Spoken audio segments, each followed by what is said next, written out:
messieurs, bonsoir. Il est 20h sur les antennes de la télé Futur Média. C'est parti pour le sommaire de cette édition avec ce drame sur l'axe Kaolack-Kaffrine. 8 personnes perdent la vie dans un accident de la circulation qui s'est produit à Daga-Diakhaté. Le bilan s'alourdit dans l'effondrement d'une partie de l'usine 3e D. 4 personnes sont décédées, 5 dans un état critique. Une nouvelle donne dans cette deuxième vague de la Covid-19 au Sénégal, c'est l'apparition de la souche britannique, un variant plus contagieux, d'où l'appel à la prudence du professeur Souleymane Mboup. Pendant ce temps, 13 personnes sont décédées de la Covid-19 ce mercredi. Et puis la réaction de la représentante de l'Union européenne sur l'affaire des 118 milliards évoquée par le président de l'ONG Sans Frontières. Irène Mingasson se met en porte-à-faux à l'égard de certaines allégations et soutient que l'Union européenne en matière de coopération est soumise à une gestion complexe avec des procédures éprouvées. Voilà le sommaire de ce 20h. Tout de suite, le développement.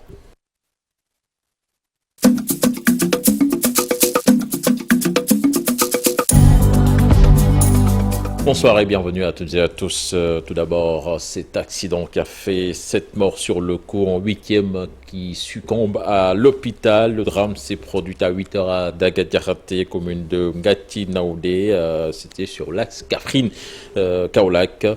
On voit cela dans cette correspondance signée Ibrahima Diamé et Faligay.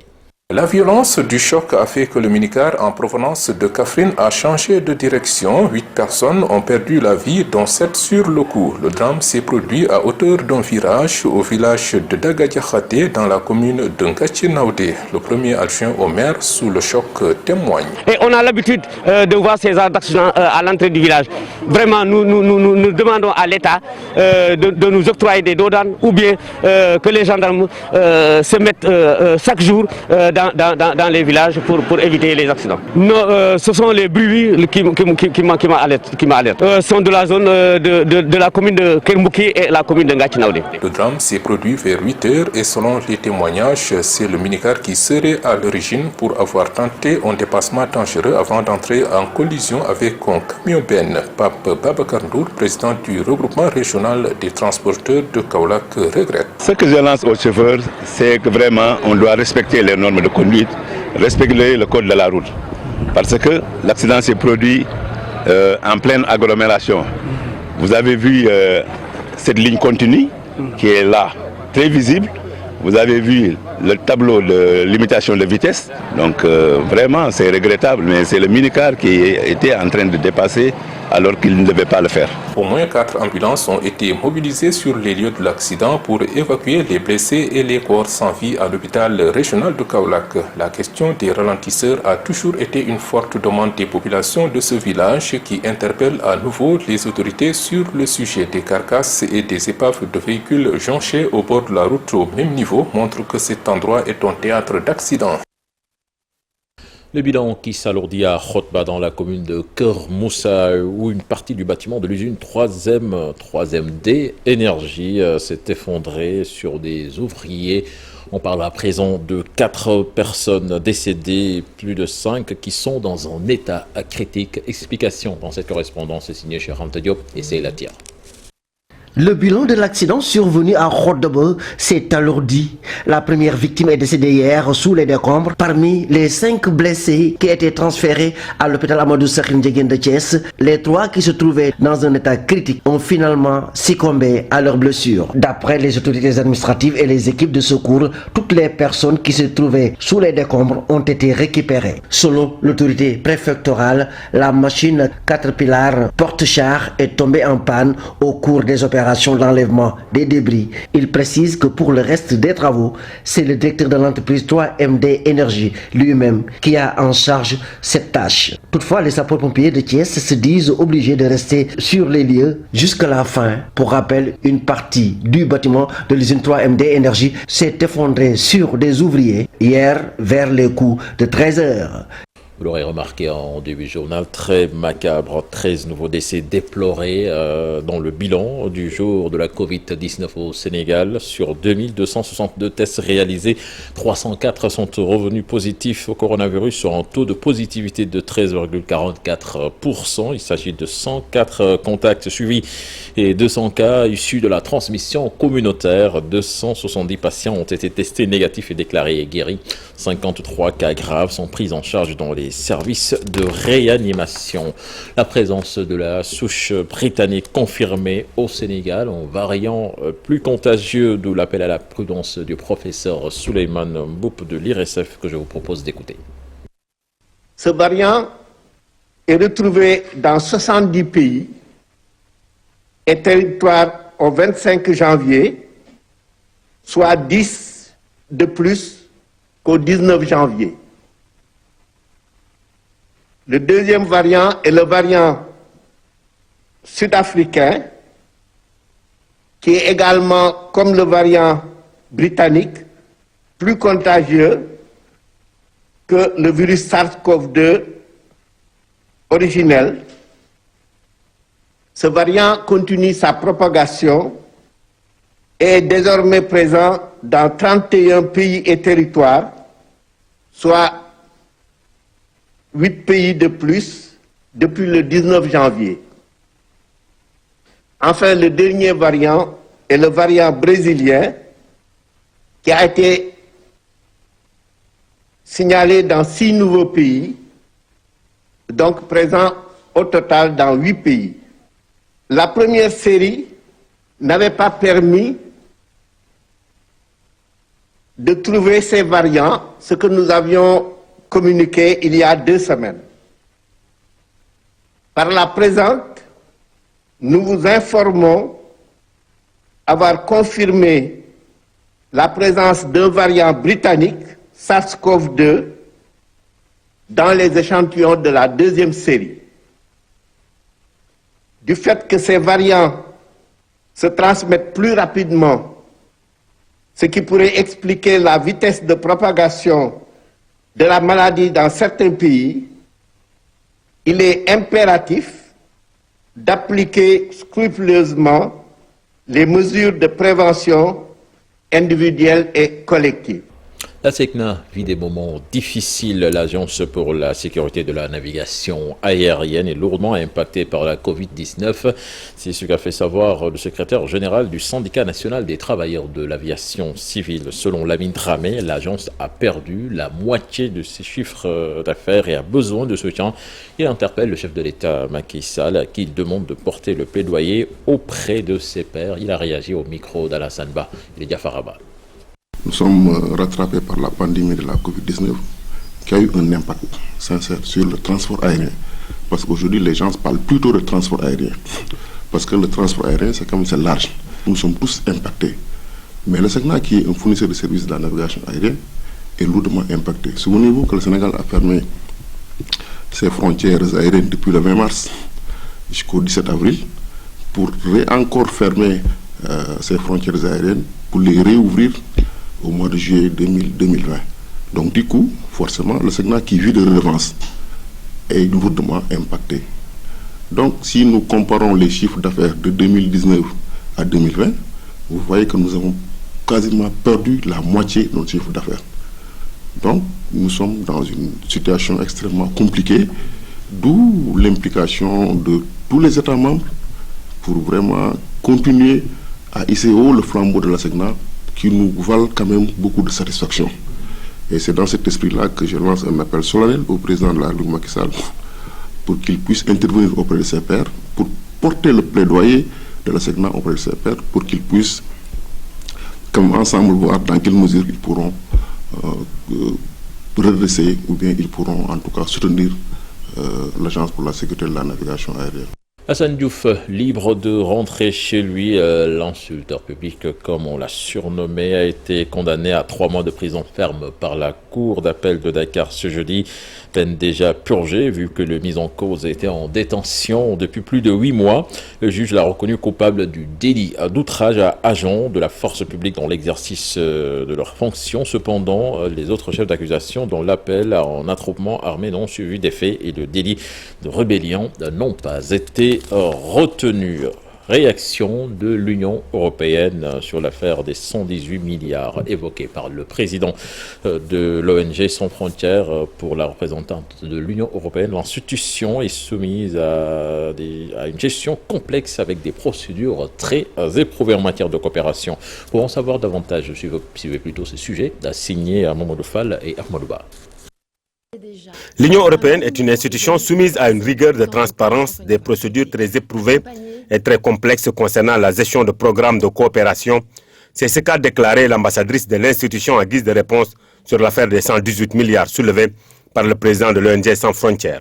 Je ne serais pas dans mon rôle si je commentais sur une procédure judiciaire qui est en cours dans un État souverain. Vous comprenez que ça n'est pas ma place et ça n'est pas mon rôle. En revanche, je dois m'inscrire en faux et de manière tout à fait ferme à l'égard d'allégations qui tendraient à indiquer que nous gérons des fonds qui nous sont confiés par les citoyens européens de manière légère, de manière irresponsable, inefficace et peut-être irrégulière. Je suis assez à l'aise pour vous répondre sur ce point parce que l'Union européenne, elle est connue pour cela d'ailleurs, a des procédures très éprouvées, assez complexes. N'empêche, la représentante de l'Union européenne révèle que le montant investi au Sénégal depuis 2005 s'élève à 200 milliards de francs CFA. Nous avons des estimations précises de l'investissement de l'Union européenne sur le dossier migratoire, si je peux l'appeler comme ça, au Sénégal depuis 2005. Il est de l'ordre de 200 milliards de francs CFA. Avec toute une série de programmes qui se déroulent effectivement depuis la crise de 2005, mais certainement avec une montée en puissance à partir de 2015-2016. Alors, pour rappel, si je pouvais avoir une hésitation sur le montant très précis, c'est parce que ces programmes, on va dire, migration, s'intègrent dans un ensemble plus vaste de programmes de coopération au développement. Un montant qui dépasse de loin celui révélé par Boubacar Seye. Pour rappel, le président de la République a exigé des comptes sur les fonds alloués par l'Union européenne au Sénégal pour lutter contre l'immigration clandestine. Mamadou Fall, injures, insanité et langage grossier dans les séries télévisées, entre autres. Le CNRA met en garde tous les médias audiovisuels sur leur responsabilité et leur obligation de veiller à la protection et au respect dû aux populations. Le CNRA rappelle que des mesures sont prévues par la réglementation pouvant aller de l'interdiction de diffusion des séries et programmes concernés par ces dérives inacceptables au prononcer d'autres sanctions contre les chaînes qui proposent les dits programmes. C'est un communiqué donc du CNRA qui nous est parvenu cet après-midi. Rien ne va plus entre le maire des HLM et les commerçants du marché. Ces derniers accusent l'édile d'avoir démoli 280 cantines pour réhabilitation, mais ils soutiennent que le cahier des charges qui les lie avec le promoteur et le maire n'a pas été respecté. Explication dans cet élément signé Fatou Bintou Conté et Pape Sangoné Baye.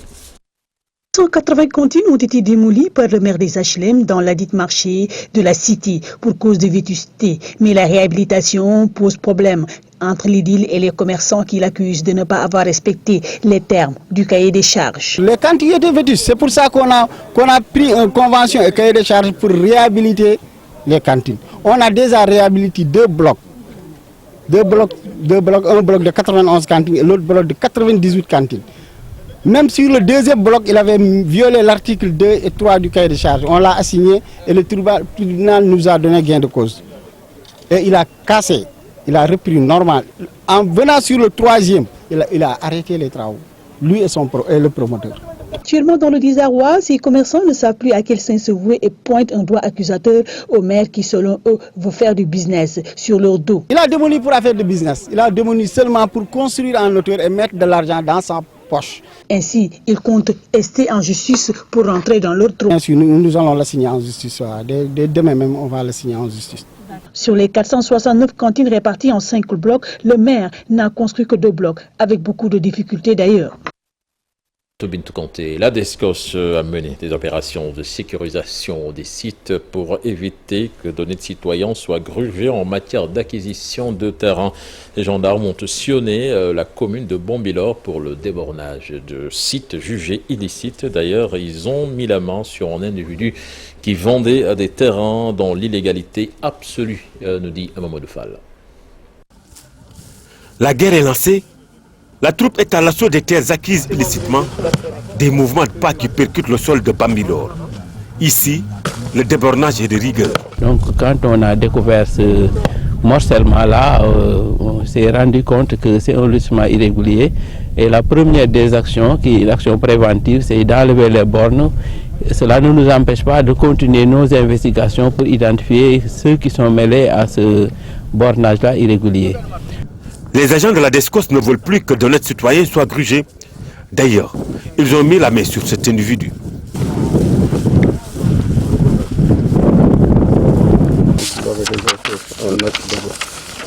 La DSCOS mise plutôt sur la prévention avant de passer aux ultimes étapes. Telles occupations prospérées, les victimes, les futures victimes risquent d'être surtout nos compatriotes qui sont à l'extérieur et à qui on a l'habitude de vendre des images très belles à l'ordinateur, à l'internet, alors que le lotissement n'est ni autorisé.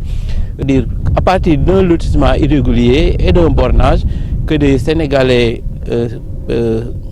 innocents viennent mettre leur argent et qu'à l'arrivée qu'on démolisse et qu'on dise que la DSCOS n'a comme activité que la démolition. Donc ça c'est vraiment une activité préventive pour éviter à ce qu'on tombe dans cette situation-là. Les gendarmes qui s'occupent de la surveillance des sols comptent sillonner tout le pays pour parer à toute éventualité. Parlons à présent de l'affaire Diarisso. Elle est arrivée au Sénégal hier, mais selon nos sources, elle n'est pas rentrée directement chez elle à Malicounda. Diarisso se trouve actuellement chez son parrain Serine Mbaye-Thiam, un peu déprimé. La meilleure élève du Sénégal lors des 2 dernières années a rendez-vous avec des médecins, nous dit Abdourahmane Diallo.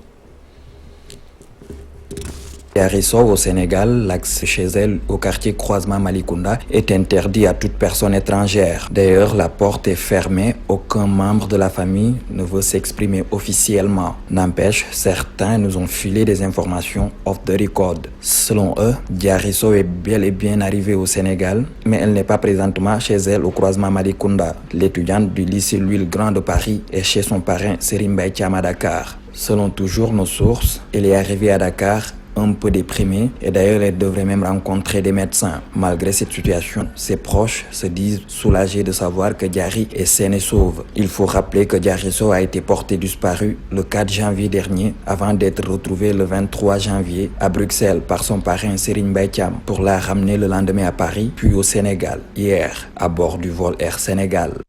Autre aspect de l'actualité, Mamadou Mbengue Diop est le nouveau maire de Dalifort en remplacement du défunt Idrissa Diallo.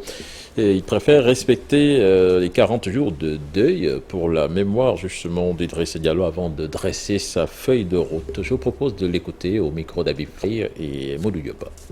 Tous répondaient présent, sans exception. Ils ont rempli leur devoir de citoyenneté, ils ont rempli leur devoir de conseil municipal. Je ne voulais pas s'en faire une déclaration, au moins pour respecter la mémoire du. Je l'ai dit, je l'ai répété. Idrissa Diallo est un grand monsieur. Il a fait sa mission. Il est parti. Nous, on est jeunes. L'avenir est devant nous. Donc, je vous donne rendez-vous dans les prochains jours, Inch'Allah Rabbi. Vous verrez à quoi nous sommes capables. Idi était un grand homme. Idi était un patriote. Il a rempli sa mission, il est parti. Moi, je suis jeune. Certes, j'ai ces valeurs-là. Mais j'aspire à faire mieux que lui.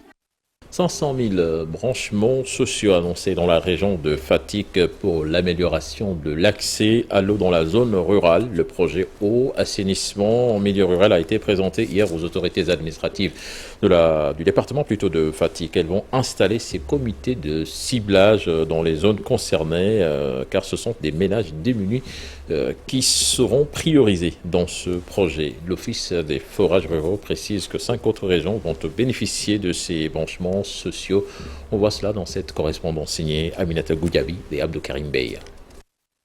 C'est une solution au problème d'accès à l'eau potable dans le monde rural. 5000 branchements sociaux sont annoncés dans la région de Fatick dans le cadre du projet Eau Assainissement en milieu rural PAMIR, mis en œuvre par l'Office des forages ruraux. Au fort, ce sont les ménages vulnérables qui sont concernés. Un important programme de 30 000 branchements sociaux répartis dans les 5 régions qui sont Thiès, Diourbel, Kaolack et Kaffrine, orientés vers les ménages vulnérables prioritairement pour justement contribuer à l'accès universel. Dans la région de Fatick, c'est 5000 ménages qui seront ciblés. Des comités de ciblage des ménages bénéficiaires vont être mis en place. Le préfet de Fatick promet de donner des instructions au plus vite. On a 1910 ménages qui doivent être ciblés au niveau des 9 communes dans les 3 arrondissements, l'arrondissement de Ndiop, l'arrondissement de Tataguine et l'arrondissement de Niakhar. Et les maires présents ont pris l'engagement vraiment de monter les comités de ciblage le plus rapidement possible au niveau des différentes communes. Dans le département de Foundiougne, ce sont 2100 branchements sociaux qui sont prévus et 910 dans le département de Gossas. D'autres lourds investissements sont attendus du projet Eau Assainissement en milieu rural PAMIR. Le projet vient prendre en charge ce qu'on appelle les travaux de remise à niveau, qui ne sont rien d'autre que les travaux qui contribuent à remettre en bon état de fonctionnement toutes les infrastructures qui seront à remettre aux fermiers. Il y a également une importante composante qui est relative à l'installation d'unités de chloration dans l'optique d'améliorer la qualité bactériologique de l'eau. Il y a également une partie qui est relative à des extensions de réseau. 22 milliards du budget du PAMIR sont alloués à l'hydraulique rurale. Le but est d'améliorer l'accès et surtout la qualité de l'eau dans ces zones défavorisées. Opération militaire à la frontière, l'armée se fixe 3 objectifs en procédant aux opérations de ratissage. Là-dessus, la Grande Muette a sorti un communiqué que nous raconte ici Boubacar Diassi. En lançant le 26 janvier dernier des opérations militaires le long de la frontière sud du pays, l'armée dit s'être fixé 3 objectifs. D'abord, celui de neutraliser les éléments armés qui ont pris refuge dans cette zone pour perpétrer des exactions contre les populations et attenter à la vie de paisibles citoyens. La preuve, assure le communiqué, le 29 novembre 2020, 3 jeunes de Niadjou ont été enlevés par des éléments armés avant que le 18 décembre 2020, les restes mortuaires de 2 d'entre eux n'aient été retrouvés par une patrouille de l'armée dans la forêt de Bissine. Selon toujours le communiqué, le deuxième objectif est celui de poursuivre l'accompagnement sécuritaire du retour des populations longtemps déplacées à Ziguinchor, notamment celle de la commune de Boutoupa-Kamarakunda. Il s'agit enfin de lutter contre les activités illicites de ces bandes armées qui entretiennent une économie criminelle, notamment la culture et le trafic de chanvre indien, la coupe illégale de bois et la contrebande de marchandises. Et de conclure que la Grande Muette reste déterminée à remplir sur toute l'étendue du territoire national sa mission régalienne de défense de l'intégrité territoriale et de protection des populations et de leurs biens. Merci à vous, Boubacar Diassi. Avant de clore cette édition de News de football avec Pape Abdou Cissé, jour de l'Olympiakos, le défenseur international sénégalais qui s'engage à Saint-Étienne. Et Mbaye Diagne, autre international sénégalais également, qui rejoint West Bromwich Albion. C'est en Angleterre. C'était un des points forts du round-up de l'actualité sportive avec Cher Salif Diarra. Si l'élément est en place, je vous propose de le suivre. Le football pour démarrer. 2 internationaux sénégalais figurent dans l'équipe type de la décennie 2011-2020 de l'Afrique, d'après l'International Federation of Football History and Statistics. Kalidou Koulibaly au sein de la défense et Sadio Mané à l'attaque de 11, dominé par les pensionnaires de la Premier League, le championnat anglais. Outre Sadio Mané, Mohamed Salah, Aubameyang, Mahrez, Bailly et le retraité Yaya Touré s'y retrouvent. Sur le plan administratif, Maître Augustin Senghor, candidat à la présidence de la CAF, annonce une tournée africaine dans les prochains jours. Elle entre dans le cadre de sa campagne électorale afin de présenter son programme aux fédérations. Maître Augustin Senghor peut se prévaloir du soutien de la Gambie. Un de ses rivaux, le Sud-Africain Patrice Motsepe, est lui soutenu par les 14 fédérations membres du Conseil des associations de football d'Afrique australe. une décision unanime, une consigne de vote pour Motsepe qui a été auditionnée par la commission de gouvernance de la CAF pour des compléments d'information sur son dossier. En attendant les décisions, les affiches des quarts de finale du CHAN 2021 au Cameroun sont connues. Mali-Congo et le choc République démocratique du Congo-Cameroun ce samedi 30 janvier. Maroc-Zambie et Guinée-Rwanda le dimanche 31 janvier prochain. Sur le marché des transferts, le défenseur Pape Abdou Cissé est en France. Il va être prêté jusqu'à la fin de la saison avec option d'achat à Saint-Etienne par l'Olympiakos. L'attaquant Mbaye Diagne va lui signer à West Bromwich Albion en Angleterre. Un prêt de 6 mois avec option d'achat également. Son presque homonyme Mbaye Niang, en manque de temps de jeu à Rennes, est convoité par Genoa en Italie.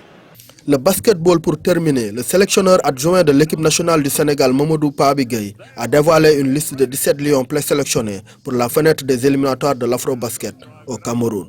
Parmi eux, Pierre Henry, un Américain naturalisé sénégalais qui évolue à Saski Baskonia en Espagne. L'arrière de 28 ans est toutefois dans l'attente de sa qualification auprès de la FIBA. La liste définitive des 12 lions va être connue dans une dizaine de jours. Le tournoi de Yaoundé, c'est du 19 au 21 février prochain. Merci à vous, cher Sadi Boudjara. C'était le dernier élément de ce journal. Prochain rendez-vous pour l'information, ce sera demain matin à partir de 6h30 dans Info Matin. L'antenne à vous, Pape Djibril Fall, pour la deuxième partie de Soir d'Info. Bonsoir. Merci beaucoup, cher Tidiane Diao. La seconde partie de votre bloc d'information Soir d'Info. Nous recevons Dr Boubacar Signaté. Il est maître